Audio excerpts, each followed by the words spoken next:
So now we will start with the third topic, that is design for test.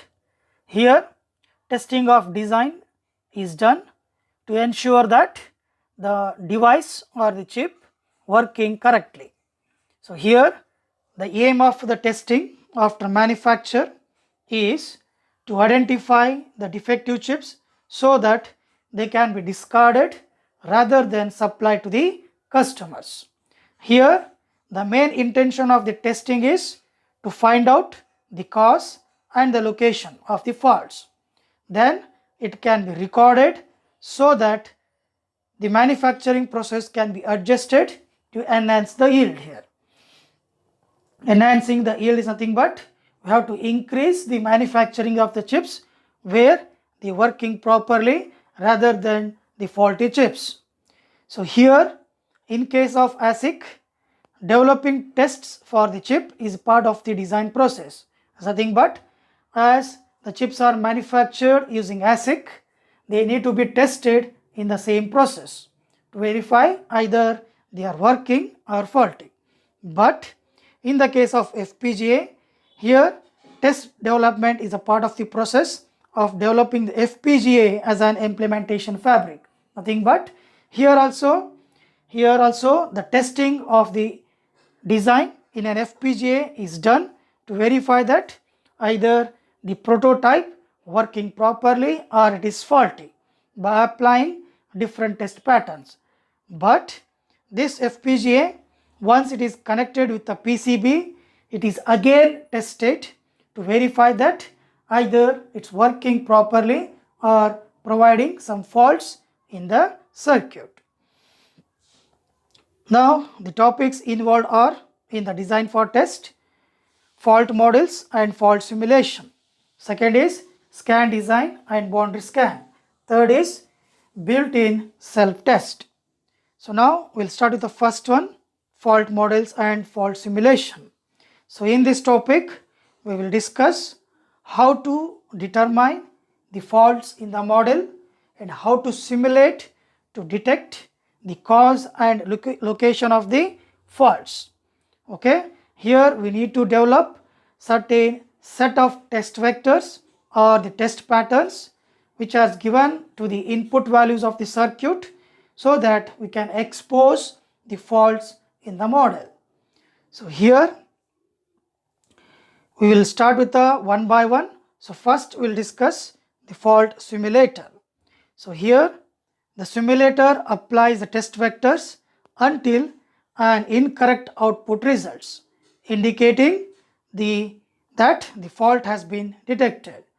So here fault simulator allows the designer to identify the incorrect output. So once the device is analyzed as a faulty device, if no incorrect output is produced for all of the test vectors, then the fault remains undetected by the set of vectors. Nothing but if we are not able to find the fault using the simulator, then it cannot be sent to the market. So we need to apply the set of these test patterns until we need to find the defect in the model. So one of the best test pattern which is used here is automatic test pattern generator, which is used in the EDA tool to analyze the circuit, and it uses a minimal set of test vectors with as close to full coverage as possible. So using minimal set of test vectors, we can reach up to 100% efficiency to just detect the faults in the model. So this is about fault simulator. So now we'll start with the fault models. Here we'll discuss two topics. So one is a circuit with a stuck at one fault, and the other one is output driver circuit of a gate fault. So first we'll start with the circuit with a stuck at one fault. So here we have taken one combinational circuit where it contains two gates. One is OR gate and the other one is AND gate. As we know that the truth table of OR gate and AND gate, in OR gate, if both the inputs are 0, the output of the OR gate is 0, otherwise the output is 1. Similarly, if any one of the input of AND gate is 0, the output of AND gate is 0, otherwise it is 1. Now here we have assumed that the output of the OR gate is stuck at 1. So now we need to identify that this is a stuck at 1 fault circuit by applying different test patterns at the input. So here it has 3 input signals A, B, C and the 1 output signal Z. Now from this circuit we can say that for the number of test patterns we will get the output Z as correct output.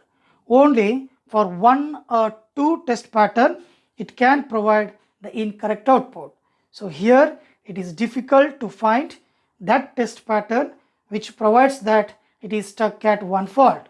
So I will take 2 or 3 test patterns to analyze this circuit. So assuming that when A is 1, B and C are 1, 1. So now in that case, so here the output of OR gate is stuck at 1, nothing but when give any input at the OR gate, the output is always 1 here. So assuming that here B and C are 1 and A is 1. So we will get the correct output at the Z which is equals to 1, because for AND gate if all the inputs are 1, the output is 1. So here this test pattern fails to identify the faulty output. So now I will give another test pattern now. So assuming that A is 0, B and C are 0, 0. So here for this test pattern, here should get the output as 0. As we know that even though the output of OR gate is stuck at 1, the AND gate truth table is when A is 0 or any one of the input is 0, we will get the output as 0. So for this test pattern also it fails to identify the fault. So now we will make another test pattern, that is keeping A equals to 1 and giving B and C as 0, 0. So in that case here we are expecting the output is 0, because when the inputs of OR gate are 0, 0, the output of OR gate should be 0. Instead of that we are getting it as 1 now, because it is stuck at 1.